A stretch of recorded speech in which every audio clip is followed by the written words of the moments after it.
Part 1 of the essay comparing Nietzsche and Stoicism on will to power. The concept of will to power permeates philosophy in determining what motivates human existence and progress. Friedrich Nietzsche introduced the revolutionary idea that all life fundamentally seeks to exert dominance and expand its sphere of influence. The ancient Stoics, however, contended humans actualize their potential through self-discipline and service focused on virtuous duties.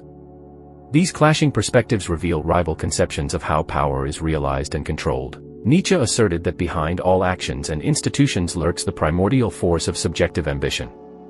All things that live long for power, he wrote, rejecting notions of altruism as illusory. For Nietzsche, power derives from overcoming internal and external obstacles by any necessary means of survival and dominance. The strong impose their will unchecked while weakness collapses under compulsion. In contrast, Stoics taught that virtue consists of moral strength expressed through reason, not domination. For Stoic philosophers like Epictetus, dignity arises from disciplining desires and assenting only to rationally justified beliefs, not physical might alone. Power flows from wisdom forged under difficulty, not from conquering others with brute imposition. Stoics affirmed that true power emanates through cooperative participation aligned with natural justice and order. The rational and intelligent mind, Epictetus wrote, agrees with the current which comes from God and is willing to be led by it. For Stoics, will to power thus involves subordinate the ego to higher principles of empathy, justice and service perfecting human nature collectively. Nietzsche sharply disagreed. He saw all morality as flimsy masks worn by the weak to undermine the strong through guilt. For Nietzsche, might alone determines ethics mutable to power's whims. He reviled Christian and democratic notions of altruism as poisons invented by slaves to overthrow their masters. Power arises through struggle against compassion, fatally softening competition for dominance. The Stoics countered that unrestrained pursuit of power, as Nietzsche preached, corrupts reason and imperils civility. For Stoics, harmony arises through dutiful participation guided by ethical insight, not aggression alone.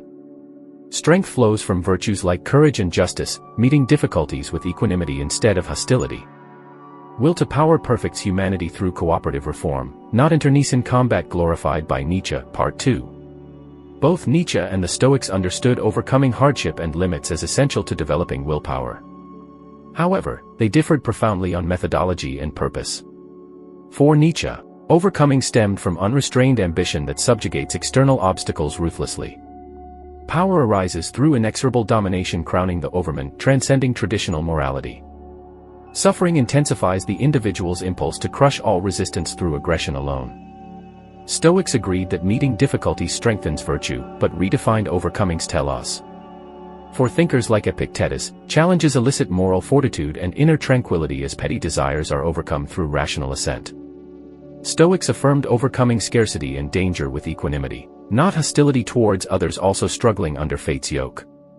Nietzsche saw all systems of ethics as inhibitions imposed by the weak to control their betters.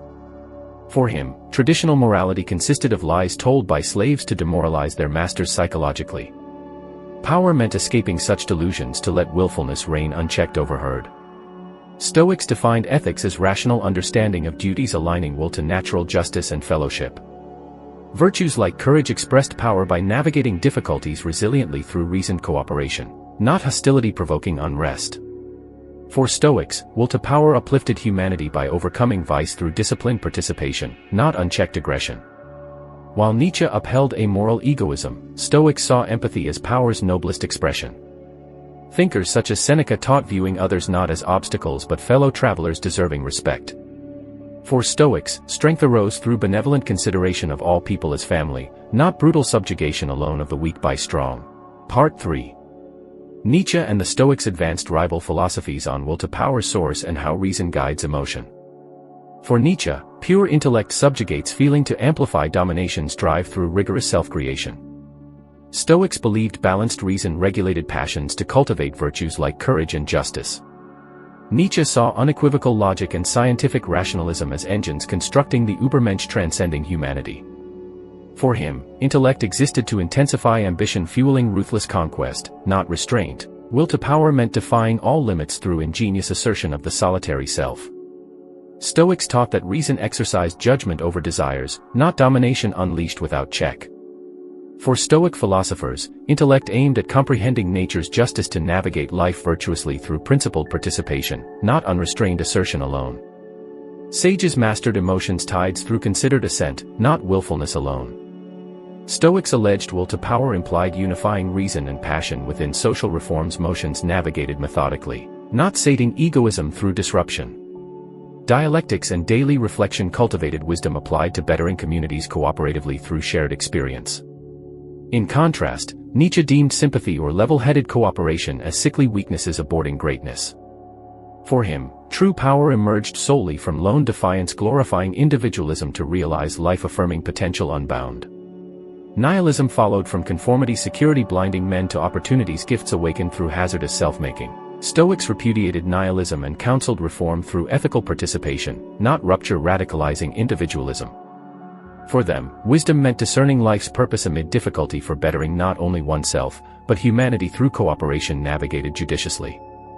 Part 4. A core divide between Nietzsche and Stoicism concerned life's inherent challenges and death's finality. For Nietzsche, suffering intensified ambition crushing hindrances to maximize willfulness until existence's limits. Stoics taught facing hardships with courage and fellowship perfects character cooperatively. Nietzsche upheld a more fatty, love of fate embracing destiny even amid pain to fortify determination absolutely. For him, true power affirmed all experience ruthlessly, however harrowing, to magnify creative potential through resilience and defiance alone. Stoics concurred that meeting difficulties strengthened virtue but redefined resilience's essence. Thinkers such as Seneca advised navigating life's flow with fortitude and grace through principled participation, not hostility exacerbating unrest.